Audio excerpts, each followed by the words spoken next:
good evening.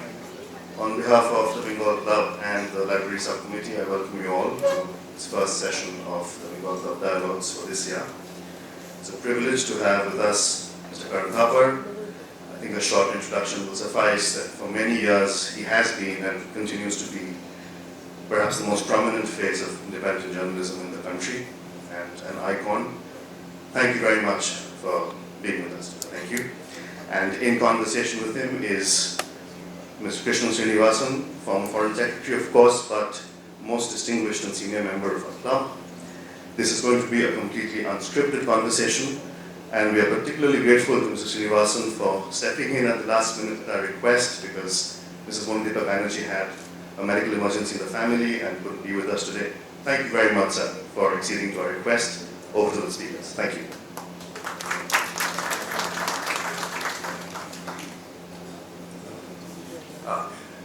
Good evening, everybody. I should start with an apology. I suppose many of you may have come really to listen to Mondeepa Banerjee, and I'm just a last-minute stand-in. But anyway, very nice to see you all. Good evening. Karan, can I call you Karan? Of course. Right. So what else would you call me? Mr. Karan. Oh, that's too formal. All right, let's stick with Karan. I thought you might have something more grand in mind, like my lord. What would you like to be called? Idi Amin once said, just call me God. I'll be much more informal. Stick to Karan. Okay. I can call you Archangel if you like, one step lower. But anyway, Karan, a lot of people, presumably most people here would know you as a television journalist, an intrepid interviewer of people in your program called The Interview, which is on the One. And most people, I think, will not know how you got to where you are. So could you give us a very brief summary of, let us say, your childhood, your career, your education, your career up to now? Let me, if you want it to be brief, stick to my career. If I start with my childhood, I'll carry on for the rest of the evening. Because I haven't outgrown my childhood as yet. My career as a journalist began by a fortuitous accident. I was at Oxford writing up my PhD, and I said, I think I want to be a journalist, and I wrote one Sunday morning to 6 British newspaper editors saying that having considered the matter and having read their paper, I decided I was the right person for them. 4 didn't bother to reply at all. The 5th effectively wrote back telling me to get lost. But the 6th actually telephoned. And the phone happened to be outside my room, so I picked it up, and it was a man called Charlie Douglas. Charlie Douglas Hume's uncle, Alec Douglas Hume, had been Prime Minister of Britain. One of his uncles, William Douglas Hume, was a very famous British playwright. And Charlie himself, although at the time I didn't know it, was Princess Diana's father's first cousin. And he rang up and he said, I haven't come across an audacious letter like this for a very long time. Would you come down and have lunch with me? I'm quite keen to meet you. So I said, happily. And we lunched at the Caledonian, which was his club in London. And when he asked me to order, I said, I'll have haggis. And he looked at me and he said, you've had it before, haven't you? I'd never had the red thing before. I had no idea what it looked like. But there was something about the way he said, you've had it before, haven't you? That made me say, of course, I'm very familiar with this stuff. And when it came, I almost retched because it was the most disgusting looking thing I'd ever seen. And Charlie looked at me and said, serves you bloody well right. You're going to eat the whole thing. So I manfully struggled and ate it. And while we were eating, we were chatting, and he said to me, you've done the opposite of Norman St. John Stevens. Now, Norman St. John Stevens was the minister in Mrs. Thatcher's government at the time. And he had been president of the Cambridge Union, and then he moved to Oxford to do a second degree, and that is exactly what I'd done. So I said, look, I've done the same as Norman St. John Stevens, not the opposite. And Charlie said, you're wrong, but we'll go back after lunch for coffee to my office, and we'll check who's who. So we did. We drove back to his office, and he immediately looked up who's who, and I was right and he was wrong. And then he said to me, now there's someone coming to meet me from India tomorrow. Do you know the person? I said, unlikely, there are 1.4 billion Indians. I can't believe I'm going to know this person. So we looked at his secretary, who was at the other end of the room, and said, what's her name? And the secretary said, mispronouncing it, Nointoro Sehgal. I said, hallelujah, that's my aunt. And I got the job.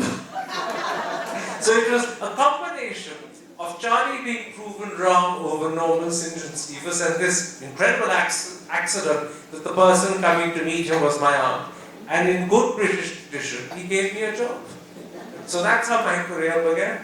Well, thank goodness we didn't start with your childhood, otherwise we'd have been here all night. Anyway, well, thanks for that. Oops, you're getting edgy. But you know, I wanted actually to touch on your childhood for a moment. If I'm not wrong, you have many sisters, don't you? I have 3, yes, that is many. You're the only son, aren't you? The only successful birth, I said to my parents. So you're a spoiled brat, in other words. No, Okay. far from it. Okay. Do I look like a spoiled brat? Yes. Okay, Karan, let's move on now. You started as a print journalist. Eventually, you became a TV journalist. How did that happen? I was a print journalist with the London paper, The Times in Lagos, which is where we met. And after I got declared persona non grata and my accreditation was withdrawn by the Nigerian government, Charlie, who by then was, I think, editor of the paper, rang me up in Delhi where I was and said, come back to London and you will continue to work writing features for us in London, which I did. And one of the things he made me do, because he thought it would be eye-opening for me, and it was also, he thought, an opportunity for the Times to become au fait with the Asian community, was he said, why don't you spend 2 months and do a series of articles explaining Britain's Asian community to the readership of the Times. Write about their lives, their aspirations, their children, the differences between the generations. The first generation are the original immigrants from the subcontinent, the second are born here, the third are completely British. They may look Asian, but there's nothing really Asian about their manner, their accent, their attitude, or their behavior. And in the process of doing that, and when it got published, I got rung up by London Weekend Television, who was starting a new program on Channel 4, which was a new television channel that had come into being in England, and offered a job on a program called Eastern Eye, which was going to be precisely that, a window both to the Asian community and for the Asian community. And it intrigued me. I'd never been on television before, and the pay was a lot better. I quite liked the idea of having my face on the screen. And so for all those confused reasons, I accepted. That's how the transition happened.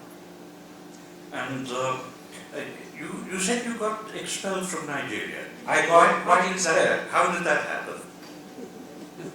Well, the immediate instance is easier to record than the background that led up to it. But the immediate instance was a fire in the Nigerian Foreign Office, which happened on a December evening, and I had taken 2 friends out to dinner to a Lebanese restaurant called the Bagatelle. And I was driving them home in my car. One of them, was Zahid Beg, and the other was the World Bank representative, whose name now eludes me. And as we drove past the Nigerian Foreign Office, it was burning away like towering inferno. So I said, look, this has got to be some sort of story for a foreign journalist, because foreign offices don't burn every single day. So I quickly dropped Zahid and the other gentleman off, put my night guard into the car to look after it, came back and discovered that they had what they called the Simon Stoker. Those are the things that go up like this to the top. And there was a man at the top, and there was a long hose pipe coming down, and this stretched into the sea, and they were pouring water from the sea into the pipe, in the peculiar belief that this would douse the flames. And I wrote about this, and by the time it reached London, it was close to 1 at night, which is roughly the same time in Nigeria. And the London paper, The Times, used to have a right-hand column on the front page, which was for quirky, offbeat, strange, peculiar, surprising news. And that's where it appeared, on the front page. And when it appeared, I got a phone call the BBC had a program in those days called News of the African World. And News of the African World had picked up the story that the Nigerian Foreign Office had burned from the London Times and led with it.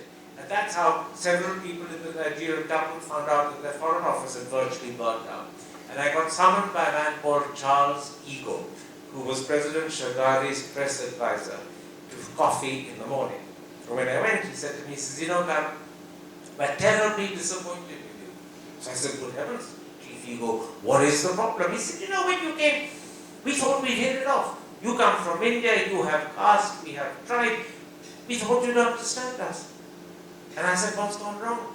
He said, you're as bad as the bloody British. I said, but given that I work for a British paper, that's a compliment. He didn't see the humor of it. I went off on a holiday to India, and shortly after I reached Delhi, they rang up the Times to say that my accreditation had been withdrawn. And so, expelled in the sense of Bori Bistra and shoved onto a plane and kicked out of the country didn't happen, but I suppose effectively declared persona non grata because my accreditation was withdrawn, is what did happen. That wasn't the only amusing story in Nigeria.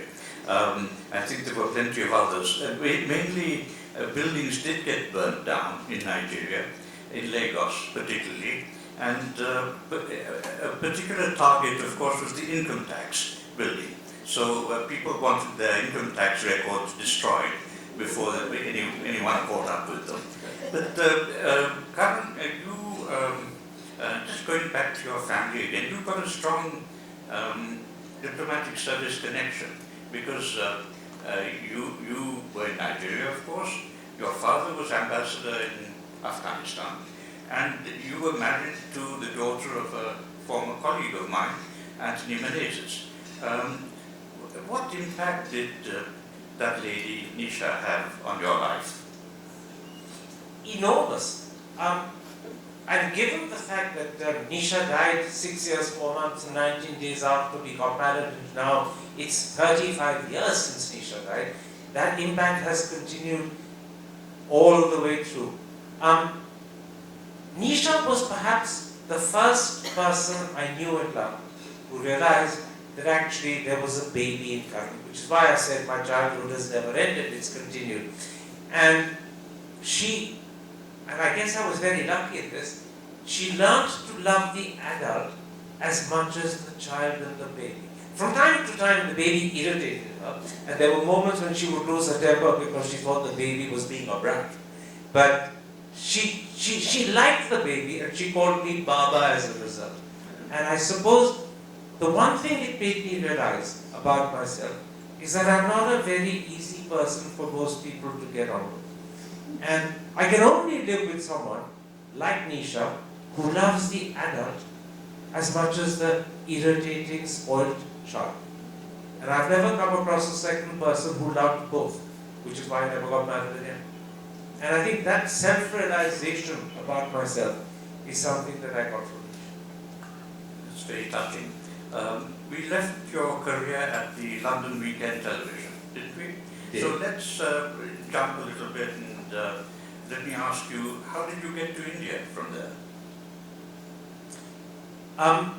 It was when Nisha died in 1989 that I said to myself, I either have to rebuild my life in England, in which case I will continue in England, give up all dreams and thoughts of ever returning to India, or this is an opportune moment to go back. My mother's there, my sisters are there, and rebuild a second career in Delhi. And I decided that it was perhaps better to come back to India and build a life here. So I was introduced by Rajiv, who I knew was Prime Minister at the time, to Shobana Bhartiya, K.K. Birla's daughter, who was looking to set up a television wing associated and connected with her paper, the Hindustan Times. And in those days, because there wasn't actually free, independent, liberal television in our country, these things happened on video magazines. There was Newstrack, if you remember, and the one that I brought out was called Eyewitness. And these were sold through subscription libraries, or people had personal subscriptions and received them, or you could go to borrowing libraries and borrow them. And that's what I did, running Eyewitness for about 3 or 4 or 5 years. I can't now remember how long, probably 4 or 5. And then gradually, by then, set down roots and continued in it.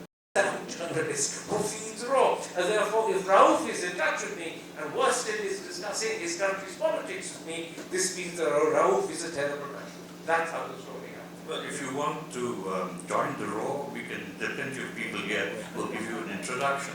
You know, a lot of journalists, in fact, constitute a very active pool for intelligence. So just let me know and we'll see what we can do. I'll seriously consider that offer, but I need to know what's in it for me. Quite right. I mean, if I'm paid pots and pots of money, enough for me to forget my conscience, I'll sell my conscience. I mean, as I say, everything has a price. Give me enough money and I'll sell my conscience. Or at least give me several crates of champagne. But if it's for the sake of Desh Bhakti, then my conscience will reign supreme. Nothing turns and twists like a British journalist. Absolutely. Now, Karan, let's, I think, get a little serious.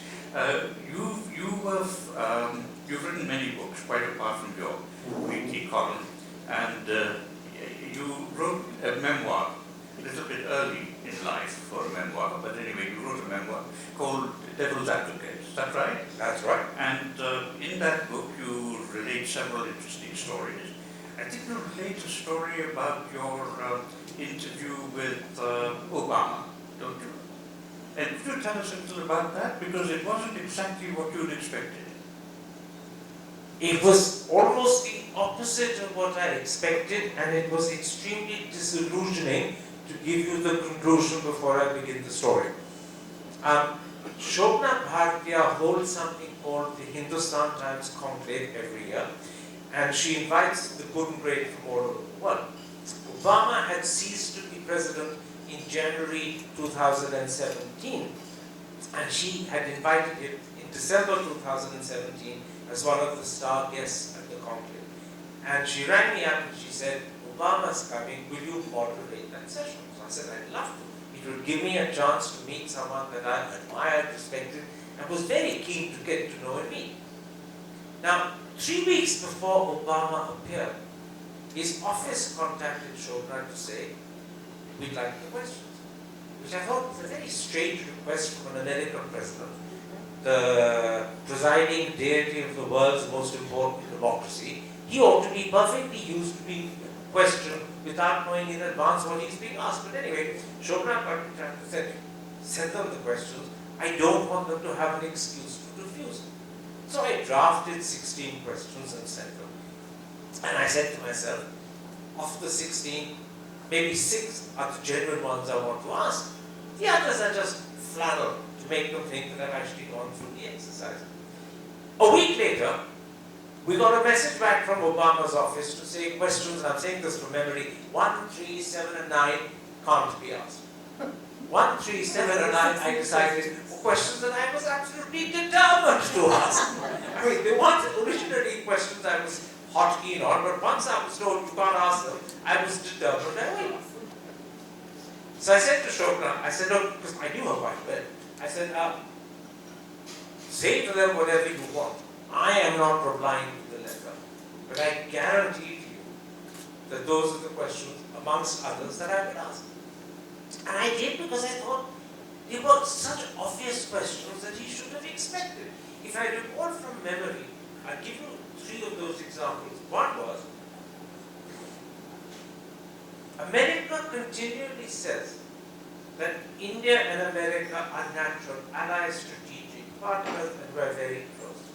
Again, whenever there is a problem between India and Pakistan, you visibly and publicly seem to come down on the side of the Pakistanis. And I said, there's an audience of about 1,000, 1,500 here, every one of whom has the same sentiment in their mind as I'm asking in my question. So explain to them, why is it that we are your natural allies, but whenever we have a problem with Pakistan, you're on their side? That was one he didn't want to ask.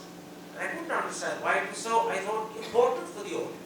The second one was to say to him, during your time as president, Osama bin Laden was found in Pakistan, sheltering and hiding in Abbottabad, and you sent in your planes to take him out. Was Pakistan incompetent and ignorant? Or were they complicit and knowing. Because it can't be anything else. He didn't want to answer that question. And the third was a joke question that I wanted to end the discussion with, because I thought it was a fairly witty, clever way of sending the audience home with a smile. And the question was this: America is famous for two Donalds. Donald Trump, who's president, and Donald Duck. Which of the two Donalds is more representative of your country? He didn't want to answer that.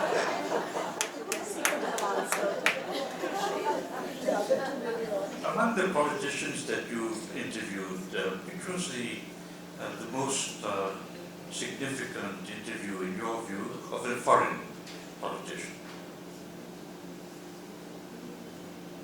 You have me stumped there. You interviewed Benazir many times, didn't you? Several times. As Prime Minister, as Leader of the Opposition, as a lady in exile in Britain, as a lady coming back and trying to recover her career just before she got brutally killed. I would say that the most consequential of the interviews that I've done with a foreign politician would probably have been either General Zia way back in 1985, when I was interviewing for London Weekend Television, who I was working for at the time, or possibly General Musharraf in 2006, when he was very much the powerful ruling deity in Pakistan. I think the discussions and interviews with others like Margaret Thatcher, David Cameron, Tony Blair, Barack Obama wouldn't count as consequential in the same way as either General Zia or General Musharraf. Did you get any scoops from these people? Something new that wasn't known generally? But you're asking me to remember what happened in 2006. Several scoops from General Musharraf, because he was president of Pakistan, and it therefore not only led the front pages of the Indian papers for a day or two, but PTI did huge stories on it at the time. And it was obviously right at the top of the channel where it was broadcast, CNN, IBN as it was called at the time. Mrs. Thatcher made news. It was 86, 87. I'm pretty sure of that because she was Prime Minister at the time. General Zia made news for a very strange and odd reason, and I'll tell you why. And he made news not on the front pages, but on the diary columns and in the gossip columns. While we were doing the interview, suddenly, and we were so-called live at the time, car doors began banging wildly. And everyone in England wondered, what the hell's going on? We can hear 4 or 5 car doors banging, and that never happens in an interview. And there was a voice in my speaking straight from London, because when you're live, you have those things to tell you such things as stop, commercial break. And the voice in my ear said, is there a bloody coup happening? And somehow one of my colleagues leaked this to the Times. And the Times diary said, coup suspected in Islamabad as LWD interviews the dictator. And then the story said car doors were banging. You mentioned two Pakistani interviewees, both presidents.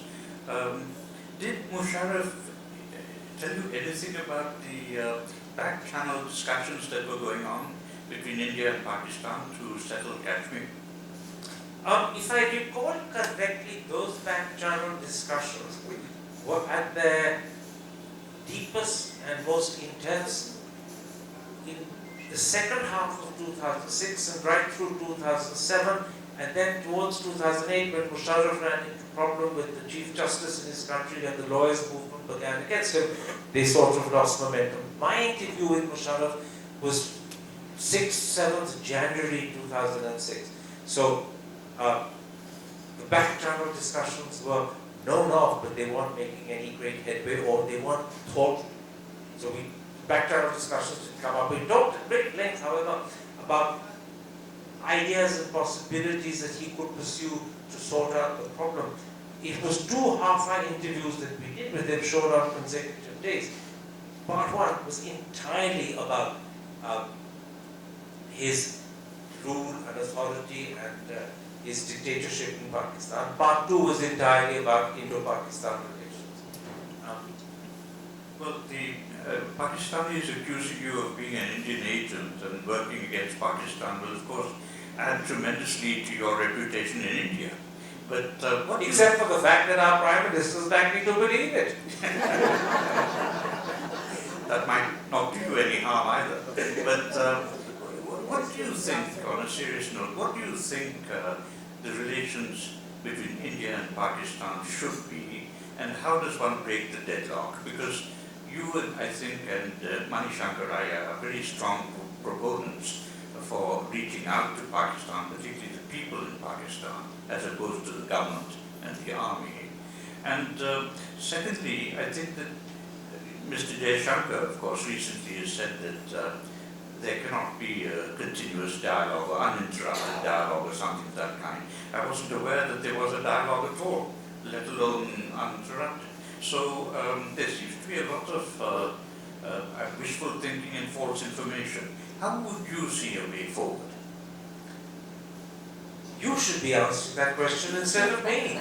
The former Foreign Secretary is you, but I think as a journalist and not someone who is well versed in either Indo-Pakistan affairs or how diplomacy is conducted, I do believe that if you have a problem with the country, particularly if it is terrorism that you suspect they are guilty of, and it is continuing and it hasn't stopped, and despite your best efforts it does continue, then you need to sit down with them and find a way of sorting it out.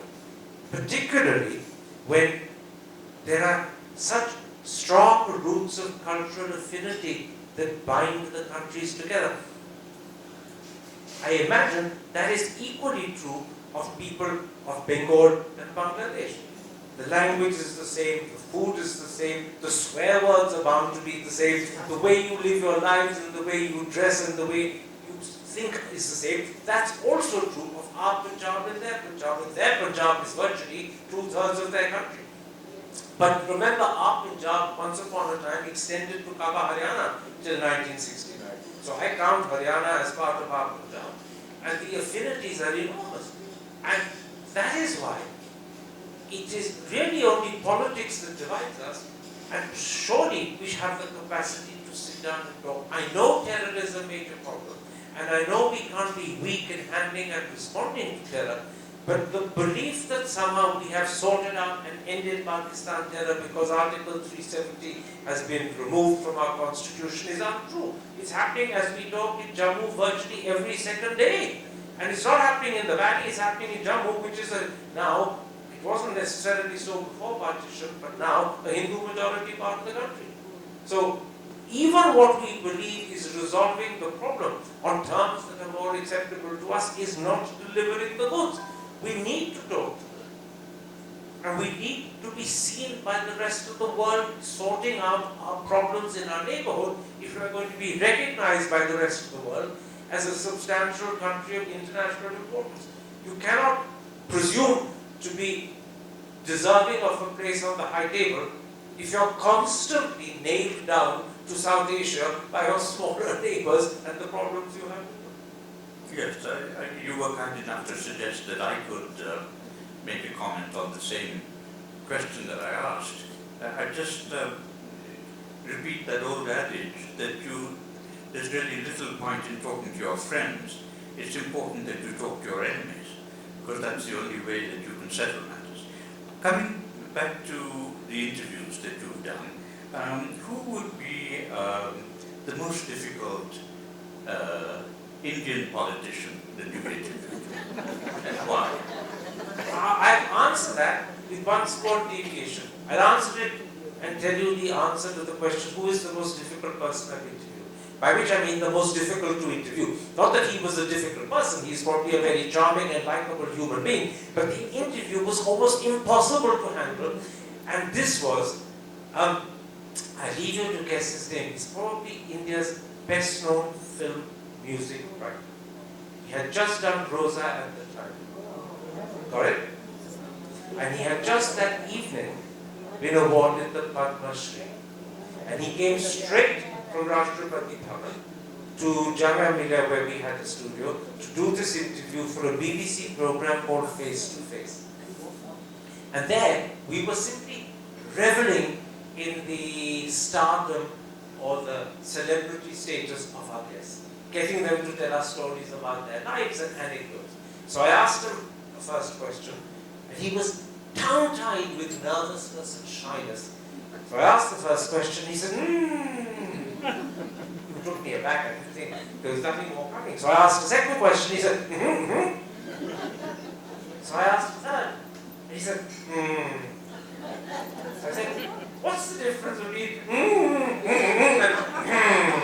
and he looked at me and he said, We did that interview 4 times. And my colleagues and I spent the rest of the night working out. I think the answer to question 4 is longer than version 3. So we spooled to version 3. Yeah, it's about 20 seconds longer, let's take that. It took us all night to put the interview together because he was so shy and so nervous and so tongue-tied. Extremely charming. One of the most likable people I've come across. But it is really like, literally like drawing blood from a stone. Shy and nervous, yes. Well, do you think, as an interviewer, that you might make people shy and nervous because you're quite aggressive in your questions? Me? Or surely not. I'm the most docile little kid you've ever come across. So it appears. So let me finish this. Do you think that's the way to get across, being somewhat aggressive? Or do you think it's because you have a very good team and you yourself spend a lot of time in researching the topic? What do you think makes your interviewees more nervous? Neither are intended to make them nervous. Both are intended to ensure that I know enough about the subject, which is what they are doing. So it goes without my saying, they obviously know more than me, because we're talking about what they are doing, we're talking about their policies, we're talking about their attitude, we're talking about their historical past, all of which they are masters of, I'm not. Nonetheless, it is my job to be fairly confident that I know the subject fairly thoroughly, so that I can anticipate what they're going to say. And I can work out if there are contradictions in what I'm asking, exceptions which I haven't thought of, and fit them into the questions that they're somehow covered.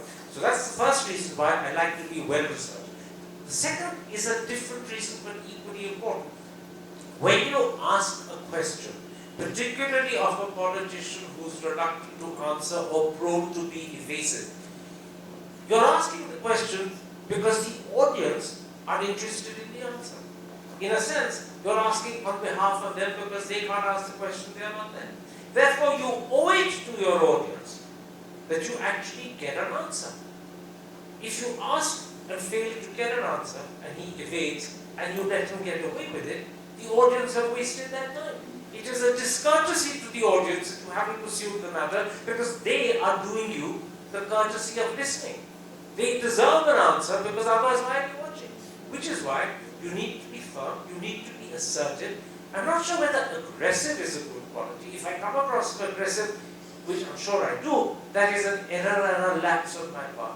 But I want to come across as firm, I want to come across as assertive, I want to come across, even if need be, as persistent. But firmness doesn't mean I should be rude. If I'm ever rude, that is a lapse on my part.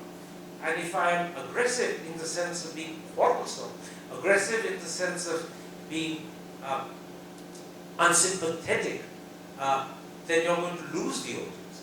But you can be firm and assertive and persistent without being aggressive and rude. Sometimes it's a thin line, but as an anchor, you need to learn how to walk it, and you need to be pretty confident you can do it. There's no point doing an interview and losing the audience. That's the reason you're interviewing. If they've lost your support and confidence in you, you might as well stop. Did you see your yourself following the footsteps of Jeremy Paxman or David Frost or Arnab Goswami? Interesting that you haven't asked it the other way around. I would have thought you would say, particularly since you know me so well, did it ever occur to you that Jeremy Paxman is doing what you're doing? Or that David Frost is learning from you? Or that Arnab Goswami thinks that he is you? Because never once would I have thought that I followed in their footsteps, but I frequently suspected that they imitated me. And that is meant to be tongue-in-cheek. Tell me, you have interviewed on television the Chief Minister of West Bengal. And how did that go off? Not very well is the short answer. Is that what she would say as well? Oh yes, without any shadow of doubt. But this is an interesting story because she wasn't Chief Minister of West Bengal at the time when I interviewed her. She was an MLA who had, I think, attempted to defeat Buddhadev Bhattacharya and failed to do so, and not even done very credibly as far as the results were concerned. I think I'm talking about 2000 and not the, there were two elections she fought against. One was 2000 and I think the other one was 2006. I'm not sure which of the two it was. Anyway, we fixed an interview.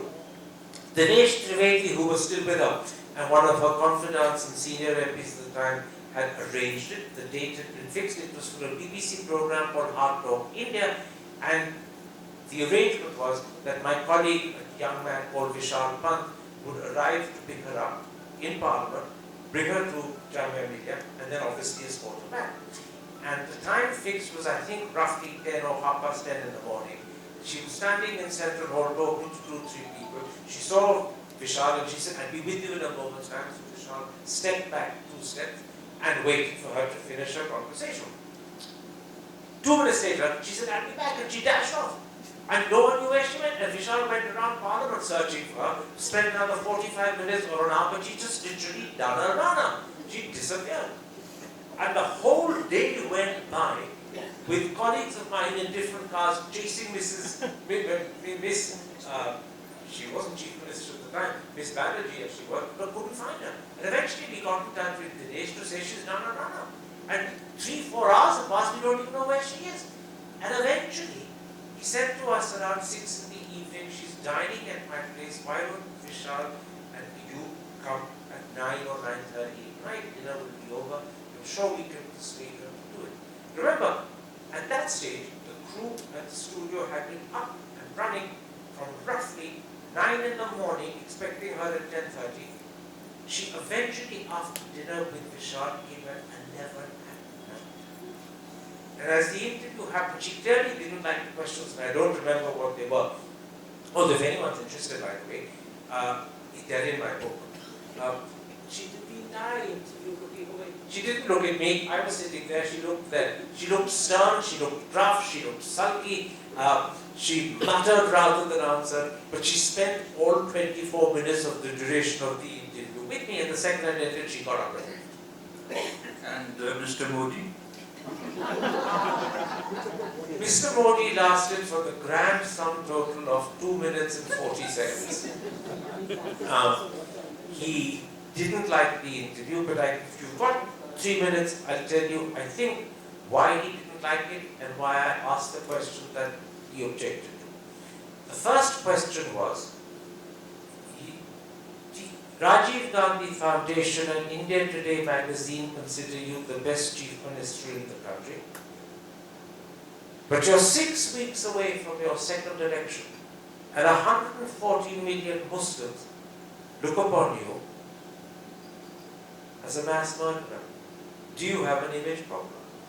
And I had in my mind struggled whether that phrase mass murderer should be used or not. I was well aware that he wouldn't like it. But I was equally well aware that Muslims genuinely thought of him in those terms. Ask them, and that's precisely the phrase they would have used. And I said, I'm talking to a chief minister who's been elected. He needs to know what people think. If I use a euphemism, I'm not conveying either the strength of feeling that Muslims feel, and I'm not being truthful to it. And anyway, he's a politician, he should be able to take what people think of him. He depends upon their votes. So I said, I will ask that question exactly as I put it to you. I could see that he didn't like it. He said to me, that is only what people like Karan Thaparin and a few others think.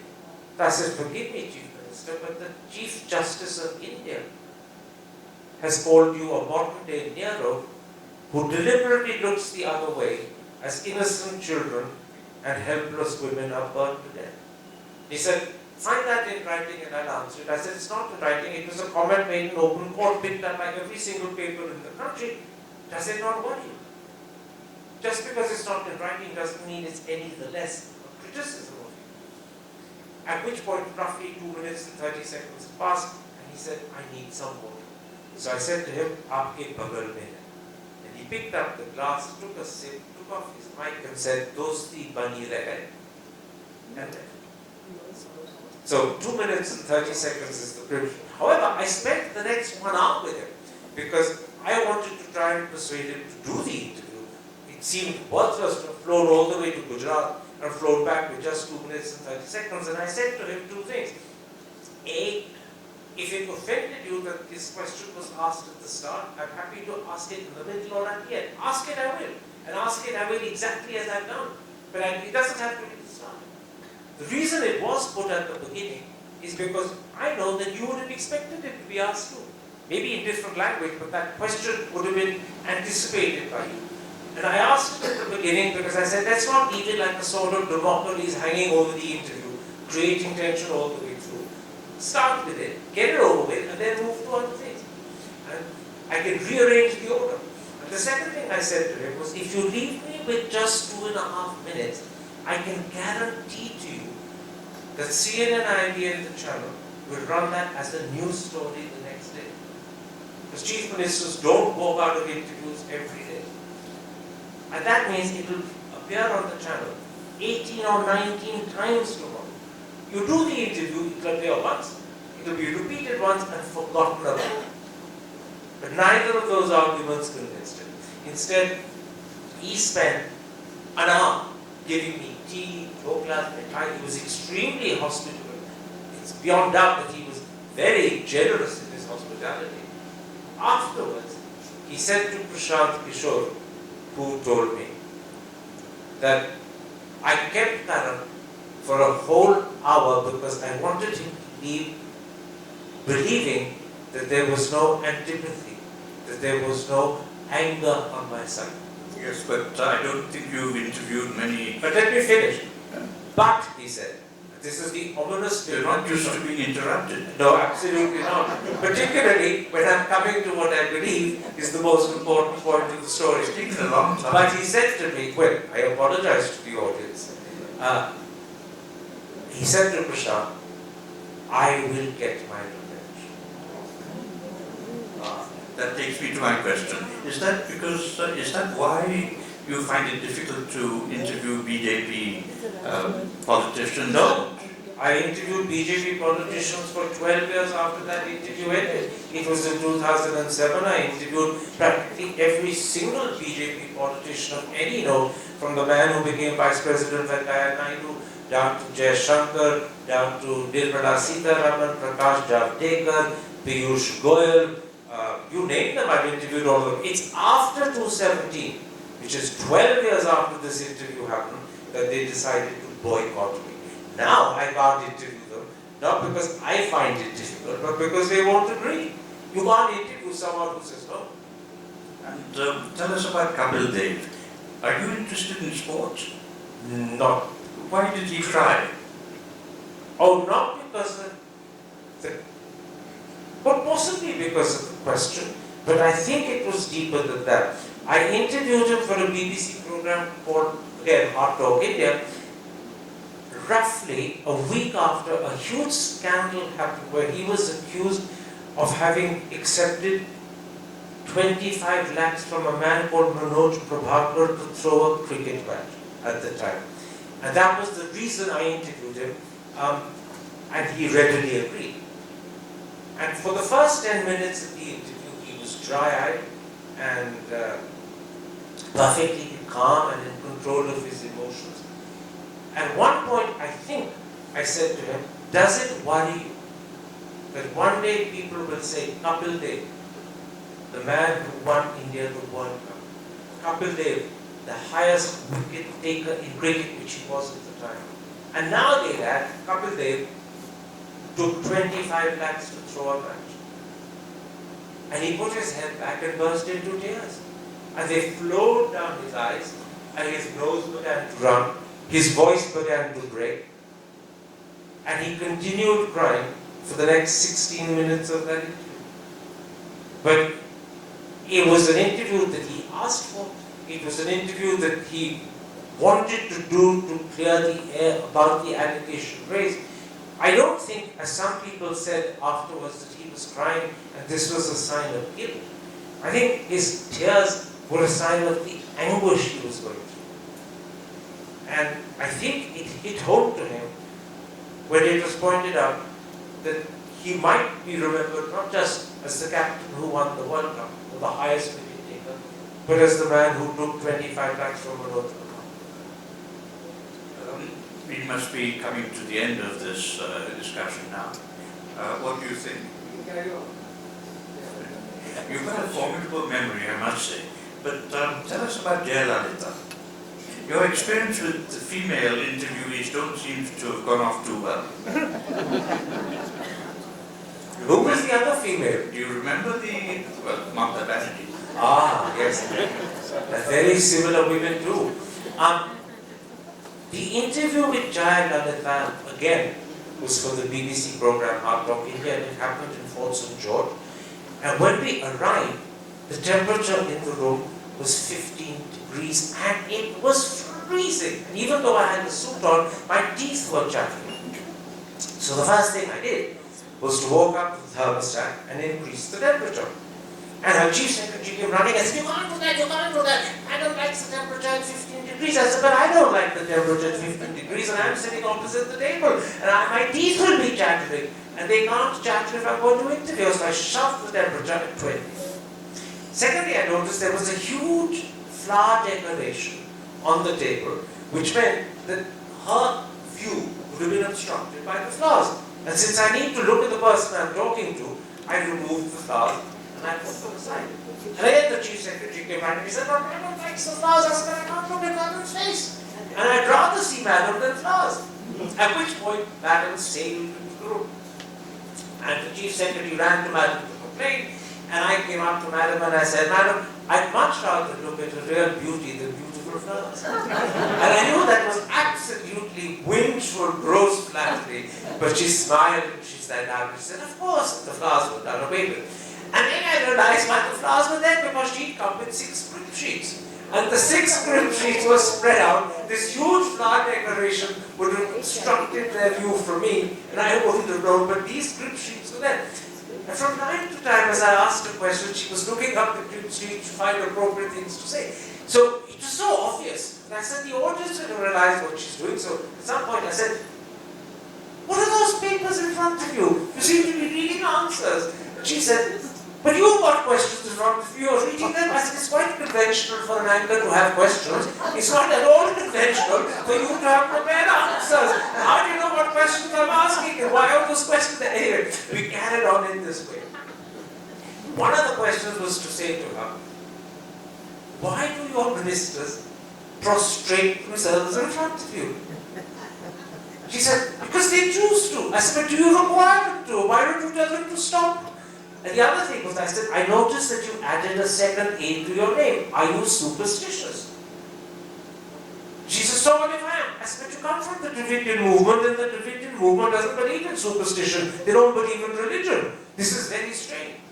Anyway, the interview was pretty fraught and at times full of tension. And when it ended, right, I stood up and I said, Chief Minister, and I put out my hand, a pleasure talking to you. She stood up, joined her hands together and said, I must say, it wasn't a pleasure talking to you. And that's exactly how the BBC showed it. Well, let's come to the lighter side of things. Tell us about an interview which was pleasurable and remains in your mind. Which was venerable. Pleasurable. Oh, many.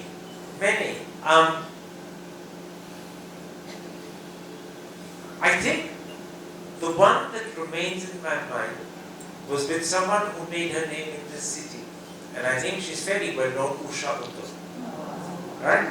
And I'd done bits and pieces of small interviews with Usha Uttam earlier for a program that I did in those days for Doordarshan called The Chat Show, where you had 3 guests or 4 over a half-hour period, and each guest was therefore only talked to for 5, 6, 7 minutes. And in Usha Uttam's case, she was very keen to sing because that's what she was best known for, and it was a wonderful thing to get her to do. So when she came for face-to-face, because of the BBC, I said, look, let's intersperse this interview with you singing.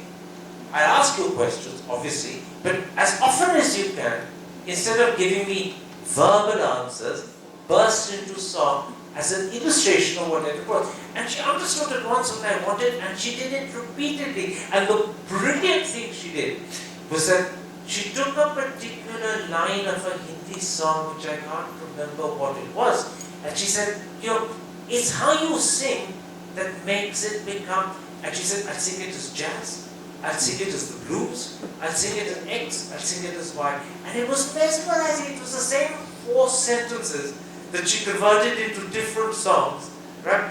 And she was brilliant, and she's got this wonderful broad smile, twinkling eyes, this rich, melodious voice. It was perhaps the best interview I've ever done. Well, I can see that you're quite a fanboy. So, Boy being the operative word, actually. well, that's interesting, because I think you're now considered a respected, even veteran, definitely senior journalist. I'm considered an old man, which is why I like the word boy. Right, so when you think of retiring, As opposed to getting retarded. I don't know. I will have retired when people stop watching and listening. So they'll choose the timing for me, not me. But I suppose when I'm incompetent and incoherent and incapable of stringing a question together, that's the second time I'll have to retire. But anchors, like actors, television reporters as well, do continue as long as audiences think it's worth listening to them. But when audiences begin to say he's past it, he's old, he's irritating, he's a waste of time, you've retired. I thought you were going to say, because your program, you always ask for contributions. Your interviews are preceded or interrupted, aren't they, by appeals for donations and contributions. So I thought you were going to say that when the money runs out, that's when you're going to retire. Does that make sense? Well, I suppose in a sense it does. People are kind enough to continue what's called crowdfunding. The reason we crowdfund is because practically every single advertiser has been lent upon by this government not to support us. I can go into chapter and verse, which I won't bore you with, of advertisers who have been explicitly told by people like the Commerce Secretary, who's now the CEO of Niti Aayog. You can work out very easily who I'm talking about. Glenn David was explicitly told by him, it's unfriendly to support that program. That is the extent to which this government goes. Ministers in this government have lent upon individuals who I won't name, but are very senior industrialists, and told, why are you supporting that program? That is the extent to which this government is prepared to go to stifle voices they don't like. And I'm fairly brazen and upfront because I see no reason why I should be quiet and mealy about it. Yes, I think that the whole atmosphere in journalism has changed a lot since you came back to India in Rajiv Gandhi's time. There's been an explosion of media platforms. Obviously, some are extremely well financed, others are not. Now, where do you think this is going as far as the number of media platforms is concerned and the freedom of expression? Many of your programs have dealt with the freedom of expression in one way or another. Do you think that there are any positive signs now, or do you think it's all downhill? Well, I don't think there's been any dramatic, even I would add, very recognizable leave-aside dramatic change in the upfrontness and critical quality of the media after the June elections compared to before the June elections. You only have to watch television to see in which the Prime Minister's trip, just to take that one example, to Ukraine was presented to us as if he's going to go and broker peace. None of the channels asked, why on earth would Ukraine want to have peace brokered by a country that is so closely aligned with Russia? We would not be seen as honest brokers by the Ukrainians. Very few people other than you were willing to even give me or anyone else interviews where you pointed out that going to Ukraine is a mistake.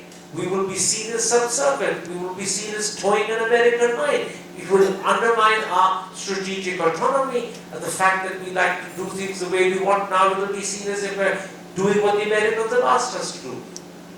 You were bold enough, brave enough, upfront enough to be willing to give me an interview to say that. Very few others were willing to do it, even though they knew it was the truth. As far as the contributions, donations and support to your program is concerned, are you fairly satisfied that you're on a good financial basis now? No, certainly not. We don't get a great fortune from crowdsourcing. Remember, the amounts asked for are, I think, I'm saying this from memory so I could be wrong, 300 rupees, 1,000 rupees and maybe a couple of thousand. I think, again, I'm saying this from memory, but I don't think I'm wrong. I don't think the program earns more than perhaps 70,000, 80,000 a month. Remember, that is a drop in the ocean compared to what you require to run an office, to pay staff, leave aside pay yourself.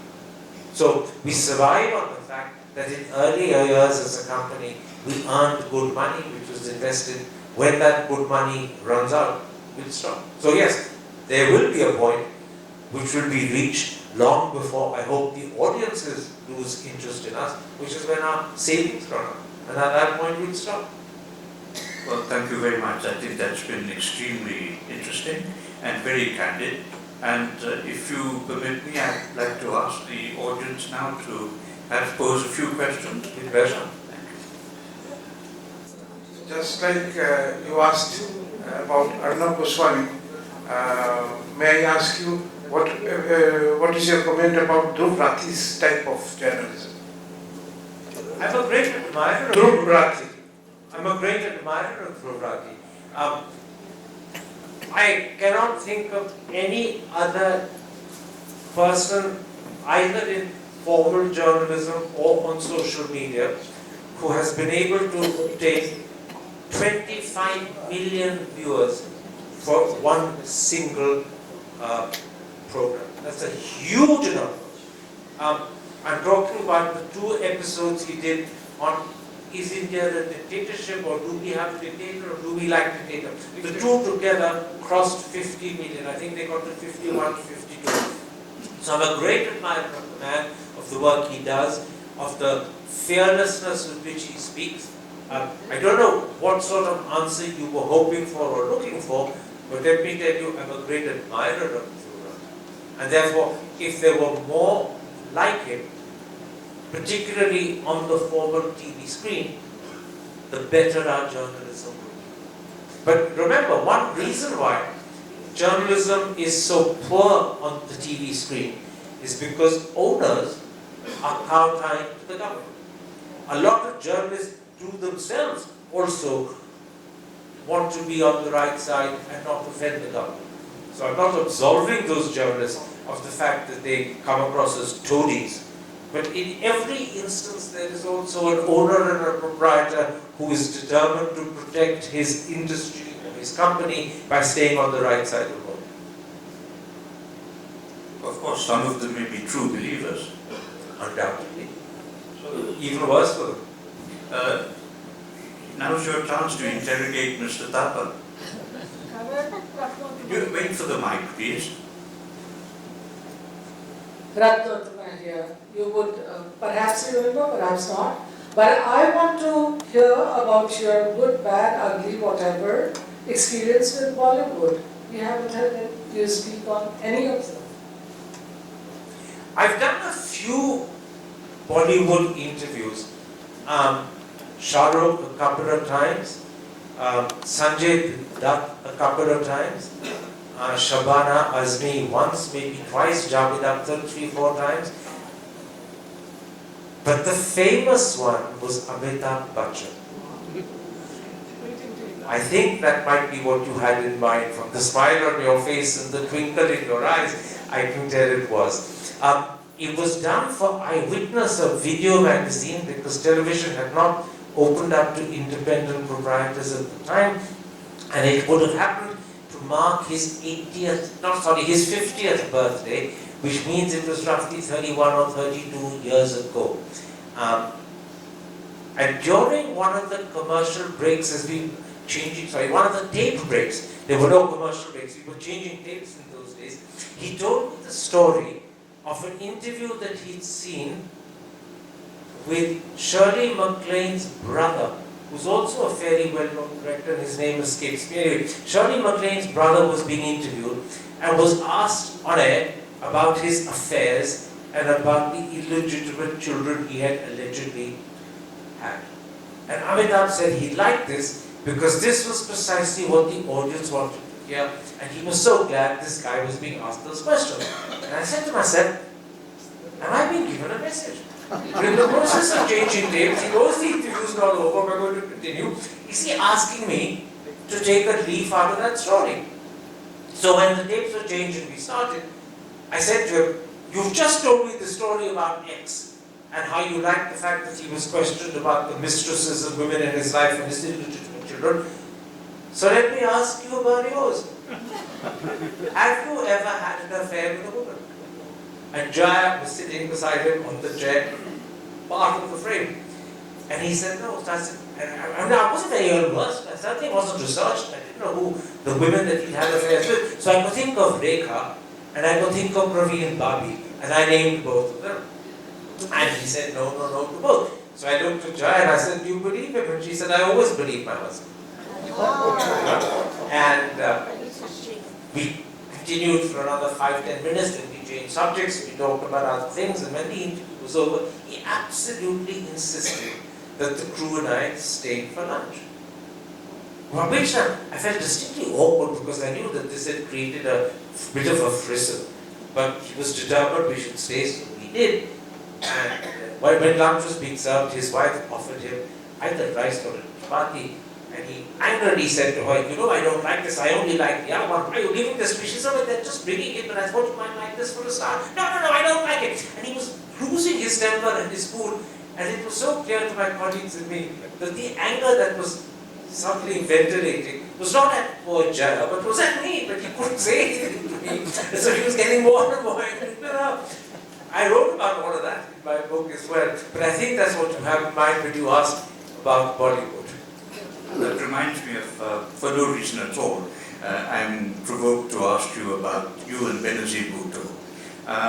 Now, the story is, apocryphal perhaps, that you had a discussion, maybe at Cambridge, maybe not at Cambridge, somewhere, publicly, perhaps the Union, when the question was, or perhaps you posed the question, do you believe in premarital sex? No. Let me tell you, it was... Can I finish this?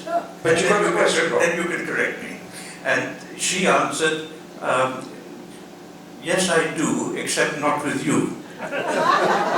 Very close to it. She was treasurer of the Oxford Union at the time, which is what they call their vice president. I was vice president of the Cambridge Union, and she'd come across to the Cambridge Union, and she was proposing the motion this house would have sex before marriage. And she was wearing a green Mukesh sari. I mention that because usually Pakistanis don't wear saris. And her father was Prime Minister of Pakistan. She was very conscious of the fact that she was representing Pakistan, and yet she was wearing a green Mukesh sari at the Cambridge Union. And while she was mid-speech, I reached out and grabbed the little dingle bell that is beside the president's chair, which is only for the president, not the vice president, and he uses it when he needs to interrupt someone. But I reached across, grabbed the bell and did ding ding, and she stopped. She turned around, looked at me, And I said, Madam, I see you're proposing sex before marriage. Would you care to practice what you preach? And there was a huge round of undergraduate sophomore humor and everyone laughed and laughed and laughed. And she cleverly waited for the laugh to end, whipped off her glasses, screwed her nose and said, certainly, but not with you.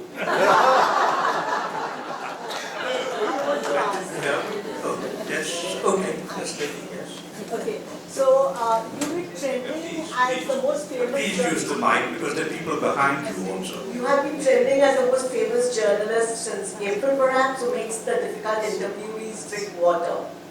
So we know of two of them, Krishnan Kishore included, who are the ones we missed. Is it a trend in your interviews for them to drink water when you ask difficult questions? There aren't too many people that have driven with us.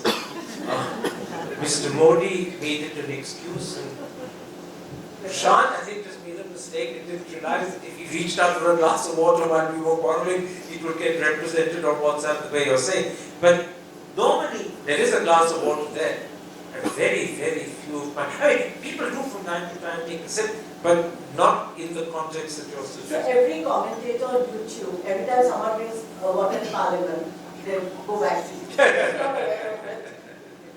Yes, they do, but I mean, that's because they're making a joke of it, and this is such a good and convenient way to do so. And I'm thrilled, because it means that it keeps me in the limelight too. Yeah, and the other two also. And I'm not sure they want to be in the limelight the same way. Actually take his revenge. Who? Modi? Oh yes, by boycotting me completely and also ensuring that no advertisers come on, and even the advertisers we get are then scared off. So yes, he's definitely taken his revenge very successfully. Well, I'm sure you'll join me in thanking Mr. Thapa for a very, very enjoyable evening. And I think if there are no more questions, we can then, Karan, if you can call it a day. Absolutely. Unless you'd like to say something to wind up. We have one question from Dr. Ray. If I may, I just had one question, which is, if you had your choice and you interviewed everybody, almost everybody that we know, but if you had a choice, who is that one person that you would like an interview, and what is that one burning question that you would ask him or her? The second half is almost impossible to answer because what is an important question depends upon who you're interviewing, but equally what they're in the news for at the time, which could change periodically. But there are many people that I would like to have interviewed, and I've never been able to. Sonia Gandhi is one of them. Ages and ages ago, I dropped in at 10 Janpat, I'm talking about 2000 or maybe 2001, and asked if she'd give me an interview. And her answer was, yes, I will definitely one day. And 2 years or 3 years later, I met her at someone's drinks party, and I said, you promised to give me an interview, and she laughed, and she said, but I didn't say when. And when's never happened. And 25 years have gone by, and the other person that I would love to interview, but again, I've never been able to get him to say yes, is Rahul Gandhi. I remember contacting Rahul, I think, a month or so after he first became an MP, which would be 2004. He wrote me back a polite letter to say, would I wait 5-6 months until he was more familiar with the job that he'd just taken up, and maybe an interview would make more sense 6 months, 8 months after he'd become an MP rather than immediately. That struck me as a very valid point, and I said, sure. But as you see, maybe 2 decades have gone by since then. He's been an MP 4 times, but he's never got around to saying yes. So there are many people I'd like to interview. Those are 2 of them. Well, supposing the BJP lift their ban on being interviewed by you, and assuming that Mr. Modi was not available, which is the other person you'd like to interview from the BJP? First, let me say, if Mr. Modi were available and were to give me an interview again, the first thing I would say to him, अगर आपको प्यास लगी है तो पानी पहले P लीजिए. And if Mr. Modi is not available, who would I like to interview? You have Possibly interviewed Gadkari once or twice. I've interviewed Gadkari 3 times, I think. I'd like to interview Jai Shankar. Because I think, however much one may disagree with sometimes the content of what he says or does, I think he's a very intelligent man who thinks through his answers fairly carefully and thoughtfully. I'd like to interview Nirmala Sitharaman. I've interviewed her before, but I'd like to interview her again. I've interviewed Rajnath a couple of times, but the problem is he doesn't speak English fluently and I don't speak Hindi fluently. And there's a limit to how far you can go with sign language. I'm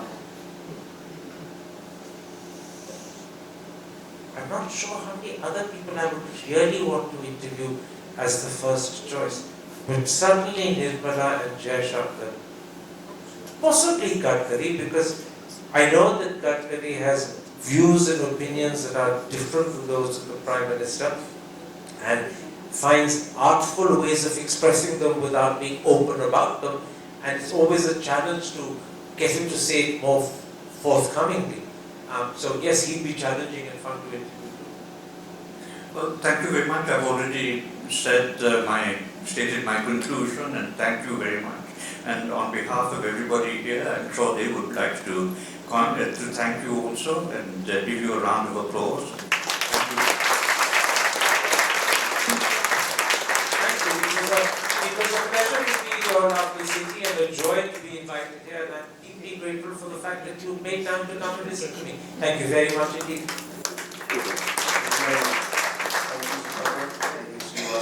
Delightful conversation.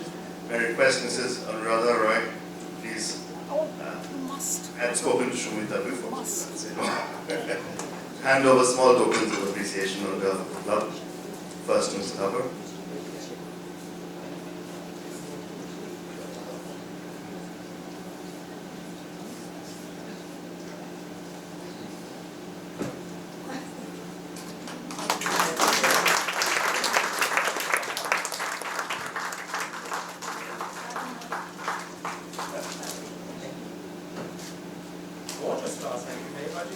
And now for Mr. Srinivasan. The colours are in the colours of the East Bengal club, and very fittingly because Mohan Bagan just lost the Bureau final.